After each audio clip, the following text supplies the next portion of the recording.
Uriel, cambiamos un poco de tema. Perfecto. Agotado el primer punto del orden del día. Sí, señor. Muy bien. Tiene que ver un poco con el incremento salarial que tuvieron los congresistas en las últimas horas. Se trata de, déjeme buscar por favor el porcentaje particular, 14.62%, un salario que llega hacia los 43 millones de pesos mensuales con carácter retroactivo, es decir, todo lo que no le pagaron de enero hacia junio, 31 de junio, también tienen que entregárselo a los congresistas. Obviamente hay voces críticas sobre este hecho particular porque resulta un poco descabellado que se le suba el mismo porcentaje que tienen salarios como o las personas o los trabajadores que ganan salarios mínimos o hasta 2 salarios mínimos que tienen, digamos, el incremento del IPC anual. El presidente de la República se defiende eso. Juan, por favor, si muéstranos el trino que hace algunos minutos publicó el presidente Gustavo Petro justamente sobre una información que saca un periódico, El País de Cali, sobre el cual respondió digamos, donde se le asume la responsabilidad de haber detenido este incremento al presidente y él responde más adelante: yo me opongo a la forma como ascienden los salarios de los congresistas antes y ahora, pero corregir ese procedimiento no es del presidente, es de la ley y la ley la hace el Congreso. Los salarios de los congresistas se rigen por una ley y no por un decreto autónomo del presidente. Uriel, usted que es experto en tema constitucional, por favor también cuéntenos a ver si esto pudo haber sido detenido por el presidente de la República. La respuesta es no. No pudo haber sido detenido por el presidente en esta ocasión. Y esta discusión es recurrente. Incluso, si ustedes recuerdan, la idea en el constituyente, cuando se reformó la Constitución en el 91, la idea era que el tope máximo fuera de 16 salarios mínimos para los congresistas. En ese momento el salario del congresista estaba alrededor de los 14 salarios, les pareció que no era necesario aplicarlo así y crearon esta fórmula que es la ponderación de los salarios de los servidores públicos del nivel central. Un ejercicio de ponderación que además viene certificado por mandato constitucional por el señor Contralor General de la Nación.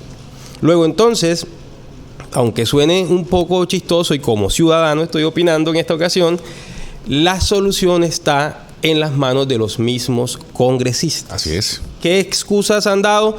Que los tiempos no dieron, que hubo otros proyectos de ley que eran prioritarios para el país, luego entonces no pudo, por mucho que se intentara, de iniciativa incluso de unos mismos congresistas, hubo uno de apellido Hernández, JP Hernández, no pudo llegar a feliz término de los 4 debates esta reforma salarial de los congresistas.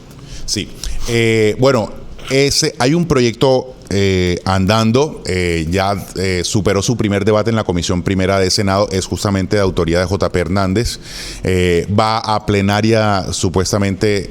Debería entrar a plenaria en esta legislatura para después pasar sus otros 2 debates en la Cámara de Representantes. Eso podría ser el año que viene, digamos. Es un trámite largo. No va a haber una respuesta inmediata dentro del Congreso frente a esta situación, que es el quien tiene, como bien lo dijo Uriel, es el que tiene la responsabilidad de cambiar. Pero a lo largo de la historia, sobre todo en los últimos 10 años, se han hecho varios intentos por hacer una reforma al tema salarial de los congresistas y todos al final, todos los congresistas, se cae el debate porque dicen que los congresistas no pueden legislar en favor propio o en contra o a favor, pero legislar para sí mismos. Hay unas argumentaciones e incluso unos conceptos de la función pública, que no se trata que los congresistas no son trabajadores, no son empleados, sino que, es una representación. Hay un tema técnico ahí bastante interesante. Pero volviendo a la norma que hace que le suban el salario a los congresistas, en esa ponderación ahí no se pudo tocar mano, donde entra la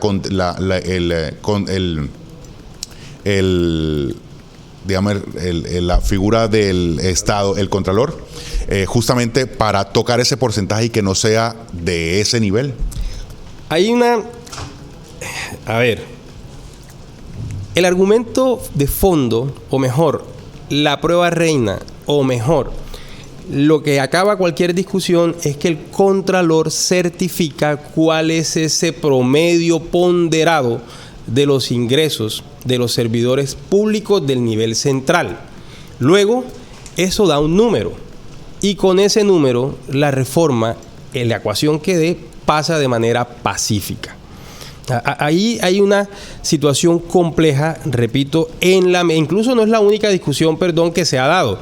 También se discute si por ser una reforma constitucional podría ser adelantada como vía de ley ordinaria y saldrán seguramente otras dificultades técnicas y jurídicas antes de que se vea materializada este sentir popular de equiparar o equilibrar un poco la asignación salarial de estos valiosos, por supuesto, servidores públicos del Estado. Y por ser servidores públicos, ¿tiene sentido que tengan ese porcentaje de incremento respecto al mismo que tienen los que ganan entre 1 y 2 salarios mínimos? También teniendo de presente que en las empresas, por ejemplo, alguien que tenga incluso un salario de 3 en adelante, no tienen ese mismo nivel de incremento del IPC, tienen menos. Normalmente oscilan entre el 5 o 6%, es decir, muy por debajo de lo que al final de año terminan por definir esta mesa tripartita entre gobierno, mesas, sindicatos y los gremios. Sí, no se puede equiparar la forma en que se establece el salario del ciudadano con la forma en que se establece el salario de los congresistas. La primera razón es que la ponderación no se hace con todos los trabajadores, sino con los servidores públicos del nivel central. Uh-huh. Y en nivel central hay salarios altos.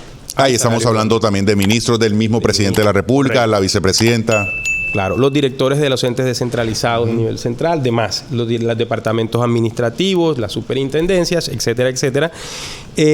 Lo que nos lleva casi que de manera inevitable, además también entender que la función que cumple el legislador, que cumplen los congresistas, es realmente diferente y es, si se quiere, vital para que incluso la asignación salarial de todos los ciudadanos, de todos nosotros, pueda acompasarse con el ideal del Estado Social de Derecho.